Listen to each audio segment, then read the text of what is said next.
des OCT de segments antérieurs qui font la topographie. Alors, le Placido disque, il est très précis pour étudier la face antérieure. Donc, le disque de Placido est toujours d'actualité. Mais il n'est pas suffisant à elle seule.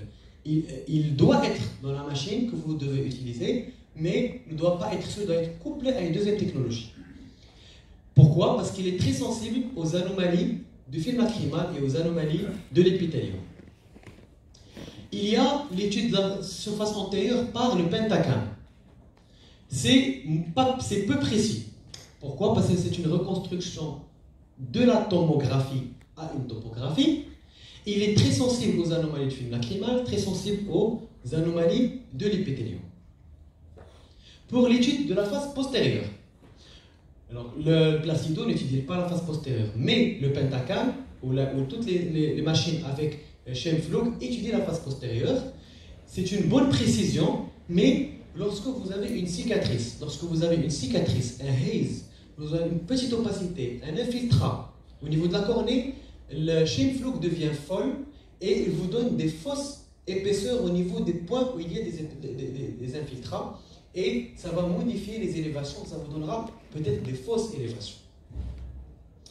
Alors par contre, avec les nouvelles machines qui utilisent la technologie OCT, on sait très bien que l'OCT mesure très bien l'épaisseur, même si on a une opacité. Et donc, il ne se trompe pas dans les élévations. Donc il est très précis, même si vous avez scars, vous avez un haze, vous avez fait un cross-linking à un patient, vous voulez voir l'épaisseur après, et bien sur Pentacam, beaucoup d'erreurs. Sur toutes les machines où vous avez caméra Scheimpflug, il y a beaucoup d'erreurs sur les mesures d'épaisseur lorsque vous avez des opacités.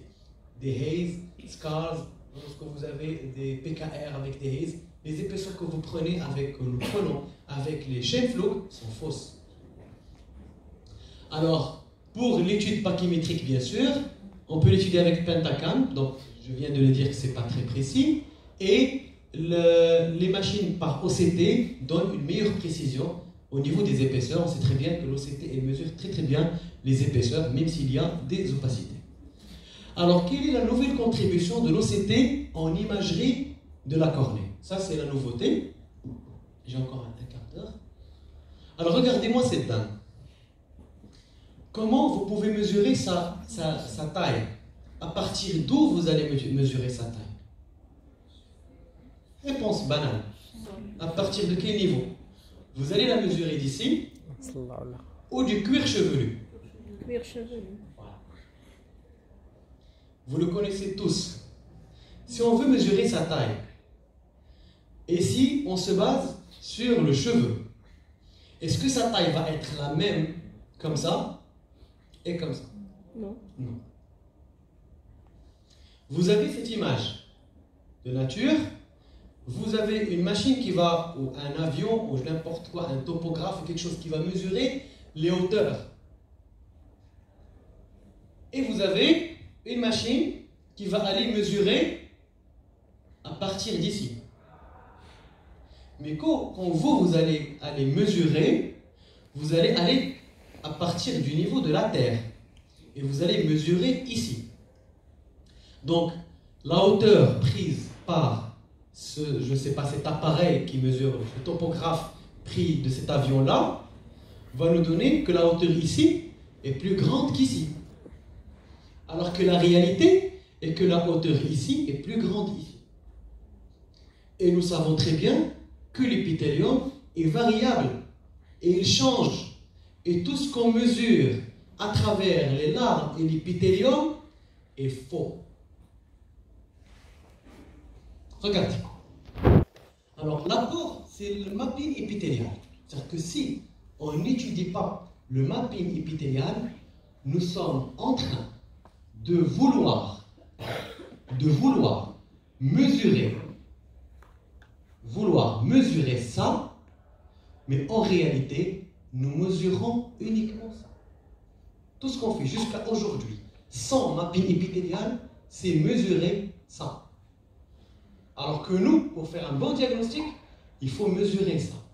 D'où l'intérêt de cette technologie qui n'a pas commencé aujourd'hui, qui a commencé depuis 30 ans. Les études sur le mapping ont commencé depuis 30 ans, mais c'est quelque chose qui est maintenant une actualité dans tous les congrès. Et actuellement, on ne peut plus travailler sans que ce soit toute la cornée, que ce soit en chirurgie réfractive, en kératocone, ou tout ce que vous voulez, en LASIK, si on n'utilise pas le mapping épithélial. Alors regardez que l'épithélium n'est pas homogène. On a tous eu dans nos cours épithélium, c'est 50 microns centre, 60 microns périphérique, etc. Tout ça, c'est des bobards. L'épithélium est très variable. D'ailleurs, et il est très prévisible. Très très prévisible. Pour ceux qui font l'orthokératologie, vous placez une lentille sur la cornée, est-ce que vous modifiez le stroma? Non. Vous modifiez l'épithélium. Donc l'épithélium est très prédictif.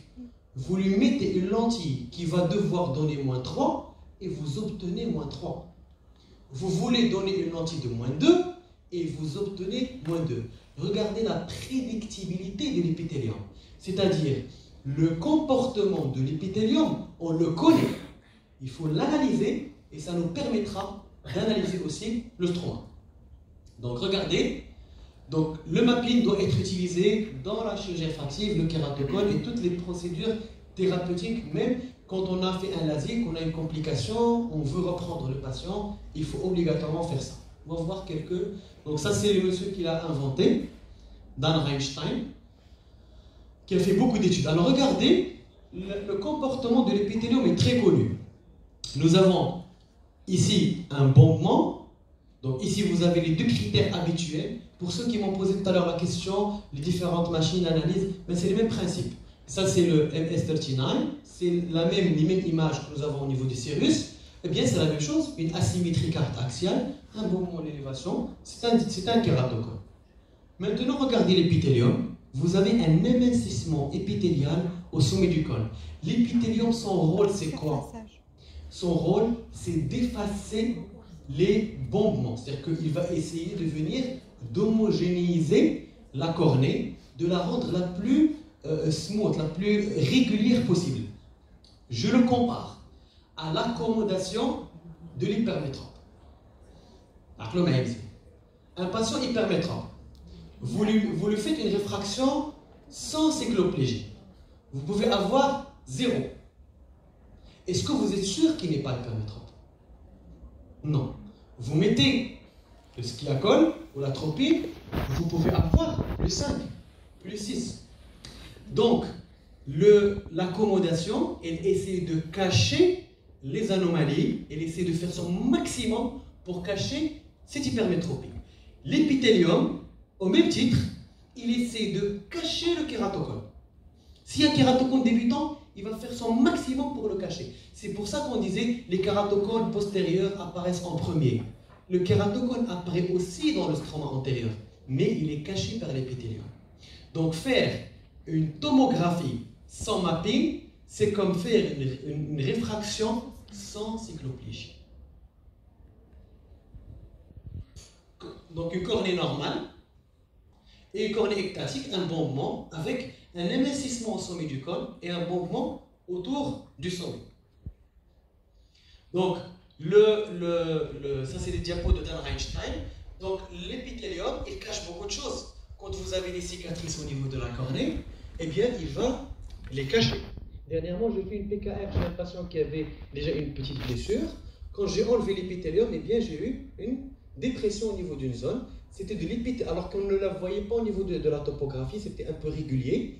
Et c'était une zone qui était comblée et régularisée uniquement par l'épithélium. Alors, maintenant, quelle est la sémiologie normale d'un mapping épithélial? Comment on peut dire ça, c'est un mapping normal? Alors, là, nous avons un émincissement. Ça, c'est un kératocone. Je vais revenir à une autre image. Alors, quand on a un émincissement central, c'est en bleu, avec une image d'épaississement épithélial autour, ça s'appelle l'image en donut, ou exactement ça. Donc là, actuellement, c'est un critère diagnostique posé du kératocone. On peut dire uniquement sur ça, sans voir le reste des cartes, que c'est un kératocone. Dans un cas normal, il y a toujours un épaississement épithélial en inférieur par rapport au haut, c'est l'effet de la paupière, mais ça, c'est un kératocone.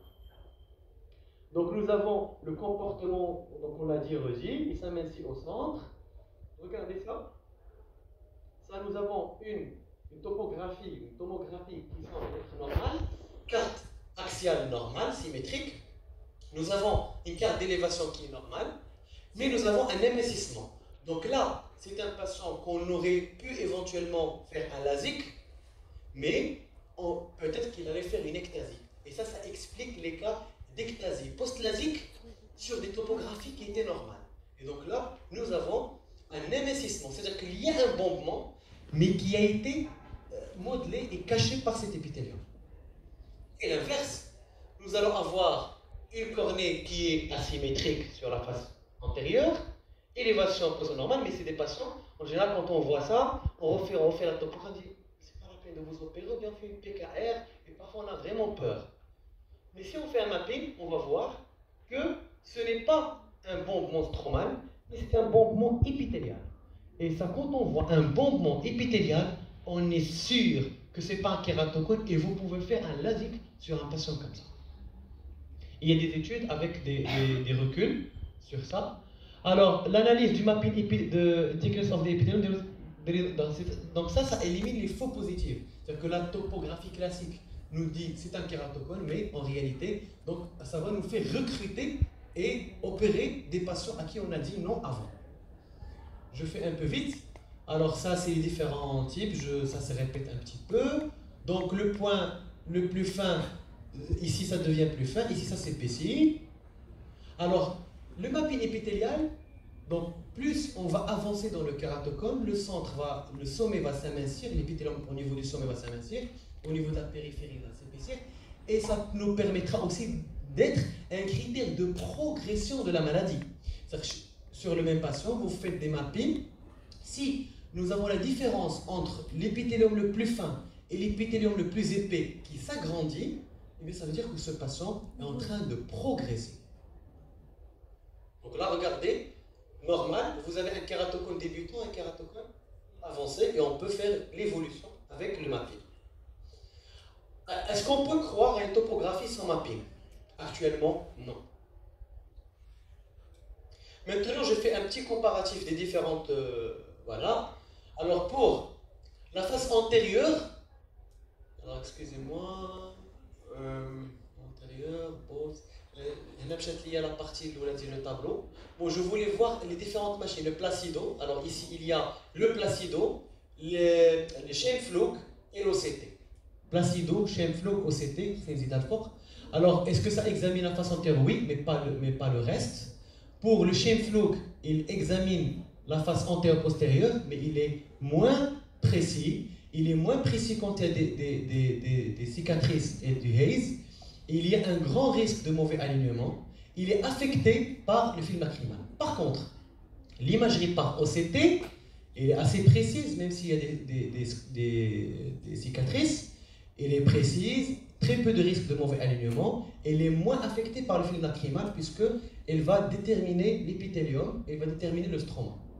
Donc, la comparaison de différentes machines, donc Pentacam, il ne comporte que l'élévation. Et regardez, que l'élévation avec high risk, moins précis en cas de cicatrice, très affecté. Donc si vous voulez, c'est actuellement la machine la moins bonne. Alors pour le TMS, Galilée, OPD Scan et Sirius, ce sont des machines qui ont le Scheimpflug, mais qui ont aussi le Placido. Donc elles sont un peu meilleures que Pentacam.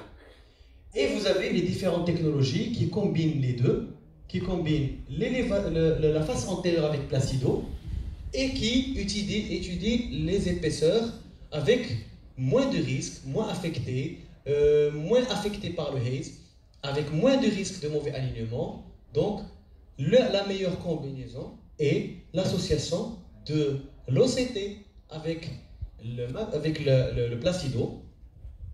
Voilà, the best combination is OCT based, high resolution epithelial mapping et le Placido disc. Et c'est fini, je vous remercie. Voilà.